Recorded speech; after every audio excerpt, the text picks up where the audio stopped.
You can't really ignore sensitivity nor your gum issues. I would say it's very common for patients to have both. Does it worry me? Absolutely.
Okay. Where are we having our meeting? Smart man.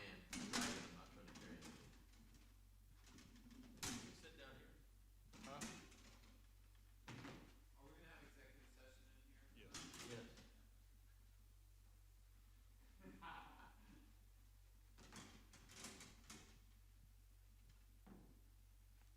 You want to go It's in? dominating the headlines nationally and throughout the world. and we're all keeping a close eye on it. I want to kind of speak on what emergency management, your local emergency management office is doing and what we do and how we fit into DHEC's plan and the CDC's plan.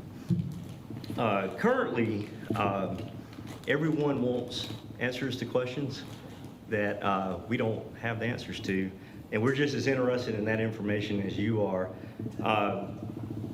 Almost daily, we get information updates from the Department of Health and Environmental Control, which by state statute is the public health authority for South Carolina. There is no county equivalent counterpart to that public health preparedness piece. So we work with them, and their plans is to manage the crisis side of it. CDC, DHEC manages the early stages, prediction, vaccines, all the many things that comes along with early detection. And then the emergency management piece is the consequences of what happens. So they're sort of on the front end of it, and we're sort of on the back end. And we have had plans in place since the mid-2000s, back when H1N1, swine flu, bird flu, all the other flus were the topic of the day. But currently, right now in South Carolina, there has been no cases. U.S. Has had 22 cases, and only 2 cases have been person to person, although those are the most concerning. DHEC and CDC has been predicting the arrival of this disease or virus for weeks now, and have been ramping up their plans as such. Currently, the only spread in the U.S. has been in California, Oregon, and Washington. Their recommendations, which we also promote, is exactly what you would do for the flu. So good hand washing, good hygiene, staying at home if you're sick, keeping your kids home from school if they're sick. And so our job at this time is basically brokers of information to pass on those tips. Although still much is yet to be learned, right now the average U.S. citizen, us, has a very low risk for contracting the virus, and a very low risk of actually having any other issues other than normal seasonal flu-like symptoms.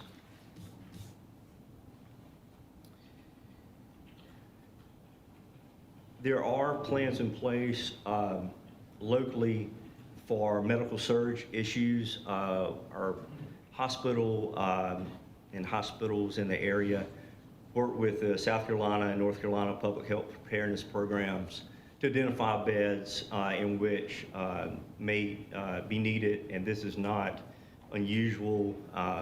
You may remember and recall standalone beds were set up several occasions for seasonal flu, just to keep the flu outside of the hospital. That is, you may see that, especially in other countries, as it ramps up. So right now, the plans for monitoring, quarantining, the medical surge side, and the supply interruption could be something we're faced with. But this is not unusual to the normal seasonal flu planning that we do already. Thankfully, this coronavirus, that the novel strain of it that we're seeing, the mortality rate is not as high as some people are projecting, although those numbers can change.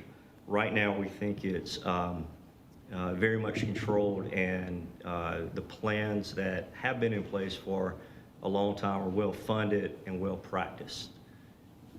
Any questions?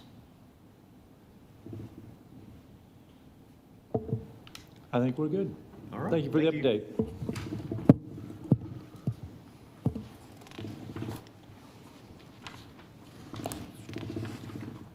No one signed up for public forum. Easy enough. Any items to be removed from the consent agenda? If not, do we have a motion? Move to approve consent agenda. Second.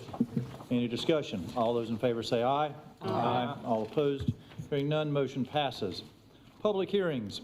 Rezoning action, public hearing and consider first reading, case number 19-30, tax map 171000010 to rezone from PD to LI, 22.75 acres at 130 Highway 161 North Clover.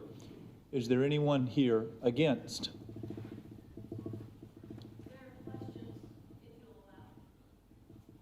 We will, but I want to warn you, we can't answer you back during public hearing, but we can refer you to someone who can answer those questions. So feel free to come on up if you are against. All right. Anyone in favor? Mr. Christopher.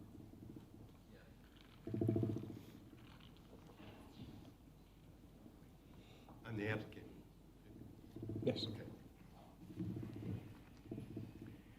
Good evening, Chairman Johnson and council members. My name is Dwayne Christopher of 2424 India Hook Road, Rock Hill, South Carolina. I am landscape architect consulting on the rezoning project representing the owner. At the time of the start of the application, the owner of the property was Mr. Poma. The owner now is Curitan Realty and Investments, who closed on the property last week. Curitan Company and sister companies are the owners and users of the property. We have been working on the due diligence of the property since last August. I have with me Mr. Robert Land and Mr. Chris Mahar, that are company officials with the new ownership. They will add to my presentation and be available to answer questions. This property is one that I was familiar with due to the fact that starting in 1998, when I rezoned the property from a trucking company use to a PUD. This planned unit development for a client at the time was NVR Building Products Company. The PUD had many restrictions and many uses that would allow a wide variety of commercial, light industrial, institutional, and warehousing. Light industrial was one of the allowed uses. This project would have fallen in line with that first PUD. The property changed ownership within a couple years, and the project came to council in 2007 under a new owner. I have the past zoning exhibits with me. They're in front here. If any one of you would like to see the wording.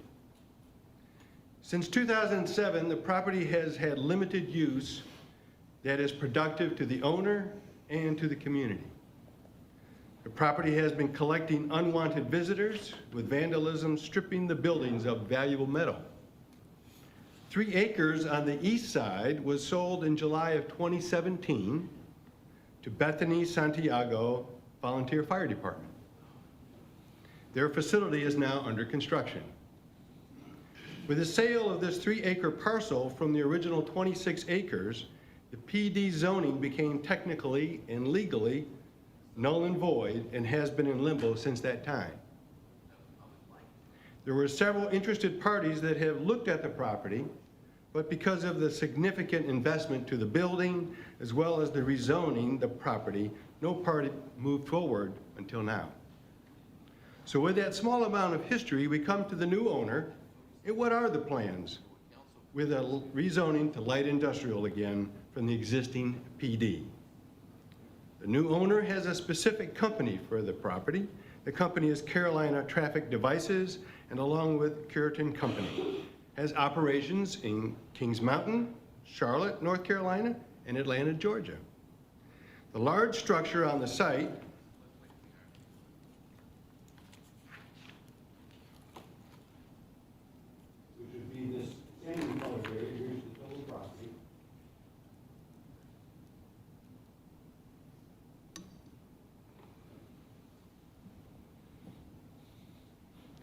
is primarily open and on the interior and will be upgraded to the new building codes. The activity that will occur inside will be the cutting, bending, and preparation of rebar to transport to the company's facility in Kings Mountain, North Carolina. At their facility in Kings Mountain, the rebar is used in the reinforcement of concrete traffic barriers. The rebar will come in on flatbed trailers